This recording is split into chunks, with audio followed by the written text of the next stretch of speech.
நாங்கள் அயப்பாத்தில் வர சமூக ஆர்வலர் நான். இது வந்து அயப்பா ஊராட்சி சார்ந்த இடம். இது இந்த பக்கம் வந்து ஆவடி நகராட்சி சார்ந்த இடம்.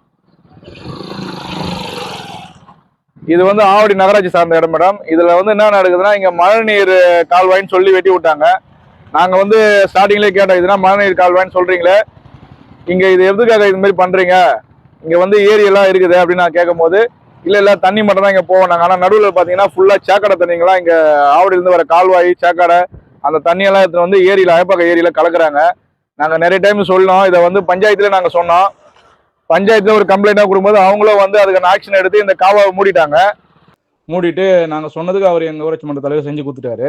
ஆனா இது என்ன ஆச்சுன்னா, கொஞ்ச நாள் கழிச்சு அந்த ஆவடியில் இருக்கிற அந்த சைடு இருக்கிற பகுதியில் இருக்கிற ஜனம்லாம் சேர்ந்து அங்கே இருக்கிற ஆவடியில் இருக்கிற ஒரு முக்கியமான பொறுப்பாளர்கள் அதிகாரிகள்லாம் வர வச்சு மறுபடியும் அந்த காவாவை நோண்டி விட்டுட்டாங்க. நோண்டி விட்டோன்னே மறுபடியும் அதே மாதிரி இது மழை நீர் போகிறதுக்குன்னு சொல்லி பண்ணி மறுபடியும் பார்த்தீங்கன்னா அதே காவாவில் அதே கருப்பு தண்ணி, கழிவு நீர் தண்ணி, ட்ரைனேஜ் தண்ணியெல்லாம் தான் திறந்து விட்றாங்க. அந்த தண்ணியெல்லாம் வந்து இங்கே அயப்பாத்து ஏரியில் கலக்குது. இது அயப்பாத்து ஏரியில் கலக்கிறதால இந்த நல்லா இருக்கிற தண்ணியும் கெட்டு போயிடும். இந்த இதில் சேர்ந்தா சுற்று வட்டார எல்லாருக்கும் வந்து குடிநீர் பாதிப்படும். நாங்கள் இந்த காவாவை ஆல்ரெடி வந்து இந்தமாரி கழிவுநீர் வந்து நிறைய டைம் சொன்னோம். மழை தண்ணி வந்தால் எங்களுக்கு எந்த ஒரு பிரச்சனையும் கிடையாது. மழை தண்ணி வந்தால் நாங்கள் வரவேற்க தான் செய்ய போகிறோம். ஏன்னா ஏரியில் வந்து ஊற்றினா மழை ஏரியும் ரொம்ப இங்கே இருக்கிற சுற்றி இருக்கிற கிராமத்துக்கும் தண்ணியும் நல்லா கிடைக்கும். ஆனால் இவங்க விடுறது வந்து ஃபுல்லாக பார்த்தீங்கன்னா கழிவு நீரை விடுறாங்க. கழிவு நீரால் தான் இவ்வளோ பிரச்சனை வருது. நாங்கள் நிறைய டைம் சொல்லியும் மக்களோட பிரச்சனை இவ்வளோ சொல்லியும் அவங்களுக்கு ஏன் அந்த பக்கம் இருக்கிறவங்களுக்கு புரியலன்னு தெரியல. ஆவடின்றது அவ்வளோ பெரிய நகராட்சி. அந்த நகராட்சிக்கு வந்து ட்ரைனேஜை கட்டியோ ஏதோ ஒன்று பண்ணி அவங்க அந்த தண்ணியெல்லாம் அப்படி திருப்பி விடலாம். அதை பண்ண மாட்டுறாங்க.